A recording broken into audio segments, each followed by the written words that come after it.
The Unyielding Stroke. In the quiet town of Riverside, where the Mississippi flowed like a lazy serpent under the summer sun, Alex Thompson was born with the world against him. At 5 years old, a tragic car accident left him paralyzed from the waist down, confined to a wheelchair for life. The doctors were blunt. He'll never walk again, and sports? Forget it. His parents, heartbroken but determined, adapted their home with ramps and lifts, turning their modest ranch house into a fortress of accessibility. But Alex's spirit, that was unbreakable from the start. As a child, Alex watched the other kids play soccer in the park across the street. He'd roll his wheelchair to the fence, gripping the chain links with small fists, his eyes burning with envy. "Why me?" he'd whisper to himself at night, staring at the ceiling. His mother, a former swimmer who had competed in college, saw the fire in him. "Life's not about what you can't do, Alex," she'd say, ruffling his hair. "It's about finding what you can conquer." One day, she took him to the local community pool. "Let's see what you've got," she said, helping him into the water. The pool was a revelation. In the water, Alex was free. Gravity didn't hold him down. The buoyancy lifted him up.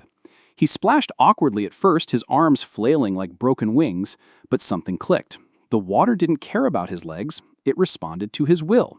That summer, he spent every afternoon in the pool, learning to propel himself with powerful arm strokes. By age 8, he was swimming laps, his upper body building strength he never knew he had.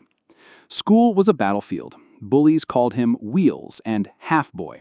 Teachers pitied him, offering extra time on assignments he didn't need. Alex channeled the pain into fuel. He excelled in academics, but his heart was in the pool. At 12, he joined a local adaptive swimming club.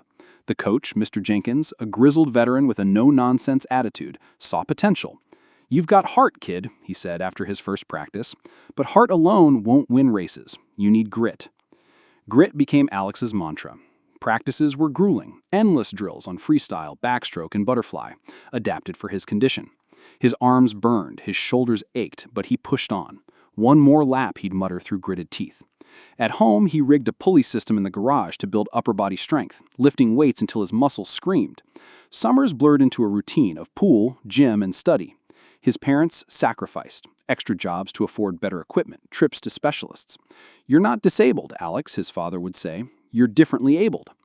High school brought new challenges. The swim team wasn't adaptive, it was competitive. Alex petitioned to join, arguing for inclusion. The school board relented, but teammates whispered. "He's a liability," one said. Alex proved them wrong. At his first meet, he shattered the adapted record in the 100-meter freestyle, his arms cutting through the water like blades. The crowd cheered, but Alex only heard his heartbeat. This is just the beginning, he thought. Yet setbacks loomed. A severe shoulder injury at 15 sidelined him for months. Doctors warned, push too hard and you could end up worse. Depression crept in, nights of doubt, staring at his useless legs. "What's the point?" he confided to his mother. She handed him a book on Paralympic champions. "They didn't quit," she said. "Neither will you." Inspired by athletes like Trisha Zorn, who won 55 medals despite being blind, Alex recommitted. Physical therapy became his battleground. He visualized races during sessions, turning pain into power. By 18, Alex was a state champion in adaptive swimming. College scouts noticed. He earned a scholarship to Riverside University, majoring in kinesiology with dreams of coaching.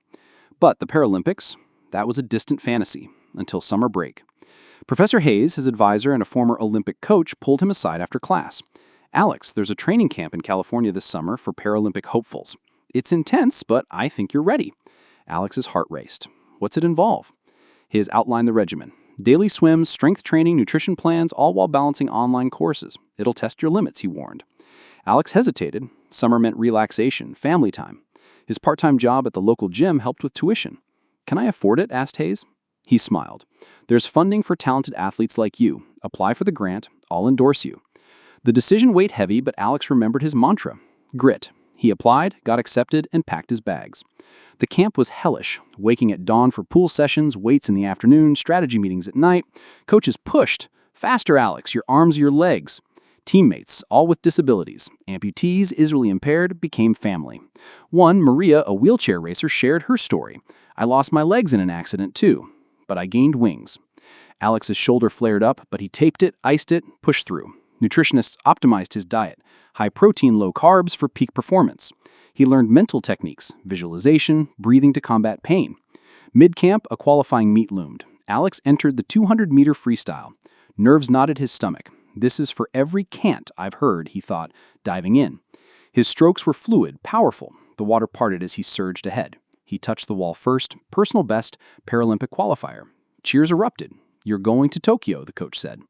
Summer ended, but Alex's journey didn't. Back at university, he trained relentlessly. The Paralympics loomed, delayed by a global pandemic, but finally set.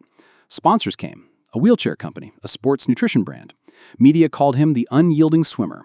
His story inspired kids in Riverside who visited the pool to watch him train.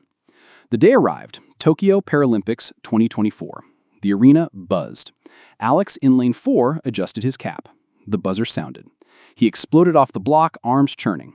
Lap 1 strong, lap 2, fatigue set in but grit kicked in. "One more stroke," he chanted. The final turn, neck and neck with the Australian favorite. Alex dug deep, his muscles screaming. He touched the wall, gold. The board lit up, world record. Tears mixed with chlorine as he climbed the podium. The anthem played, his flag rose. Back home, Riverside celebrated.